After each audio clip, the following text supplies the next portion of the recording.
Well, there's two aspects of the government's assistance. The government has put capital in the banks that they thought needed capital. They wanted to restore confidence. But the more important thing that the government's doing right now is guaranteeing the debt of these banks. This allows them to issue at the same price as the government. And it is subsidizing the banks because right now, give you an example, Goldman just sold some debt without a guarantee, which is a good idea. They need to know what the price is. It's 5 points higher than Treasury bonds. They can't operate that business at that cost.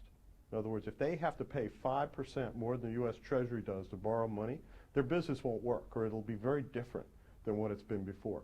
Same with J.P. Morgan. About 2 weeks ago, they issued 10-year bonds, no FDIC guarantee, 3.5% over Treasuries.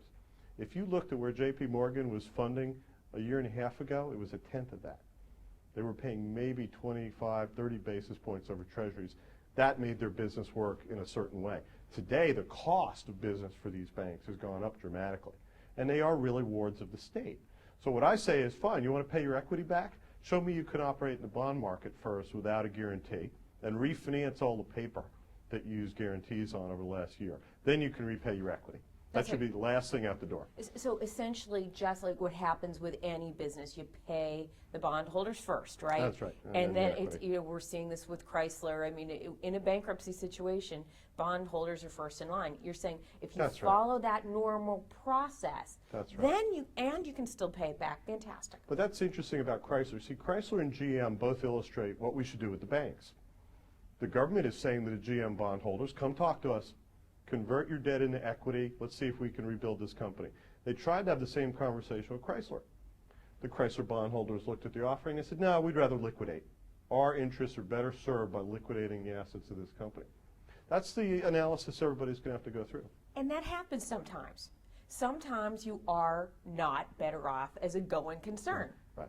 And that's just business. It happens every day. We haven't held banks to that same standard. How do you take that Chrysler model, if you will, and put it on a Citibank or another bank? Well, I think what's going to happen is that at some point the government's going to have to say to the bondholders of Citigroup, look, either put some money into this company to make them really viable and end the problem. And I propose this. If about a third of the debt was converted into equity at Citi, you could clean house, you'd have the best capitalized money center bank in New York, and the expenses of the bank would fall too because they wouldn't be paying interest on that debt anymore. So their income would rise dramatically. You'd be basically in a situation where the bank could then restructure itself over the next couple of years.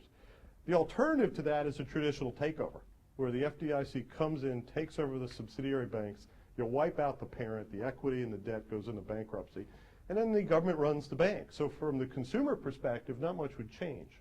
You'd leave management in place, you would change them over time, but you'd essentially have a new company that would own all those banks. And that's what the public sees, by the way.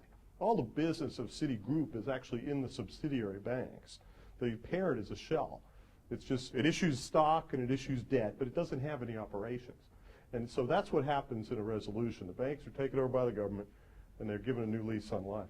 So is TARP preventing either of those two things from happening? Yes. Yeah, TARP is a delaying tactic by Secretary Geithner. It's basically, there's three pieces, if you think of it, to the Obama-Summers-Geithner plan. One is cold storage for toxic waste at the Fed. They're just parking this stuff there. They're not resolving it. Second is foreclosure remediation for subprime borrowers only. So if you play by the rules, if you're a normal mortgage holder, they're not coming to help you. And this is a political problem for Barack Obama. And then the third thing is refinancing. But again, just for the subprime borrower. The rest of the population of mortgage holders out there are not part of the party. None of these expedients are going to work. And the problem is I can't go to Larry Summers or any of the Democrats and say, hey, this isn't going to work. They don't want to hear that right now. But come September, October, when these three policy prescriptions are clearly not making the economy go better, they're not addressing foreclosure, they're not addressing the loss rates that are building in the industry, we're going to have a new plan.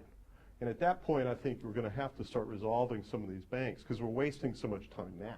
Exactly. If this would have started when TARP was passed last fall, yes, you know, at least it would have been a much more painful winter. Probably it was a painful winter anyway. Well, that's right. And I think, unfortunately, President Obama got really bad advice because what I'm told is that Larry Summers went to him and said, oh, Mr. President, this is awful. We can't do another Lehman Brothers, which unfortunately is exactly what we have to do. And he said, we'll buy time. And so the president has bought this policy prescription. He's, satisfied with this. And unfortunately, by the time he realizes that he was given bad advice, it's going to be, I think, too late to really get ahead of this. And we're going to be in a reactive mode where we're forced to act at a time not of our choosing. And I think that's very bad for the United States.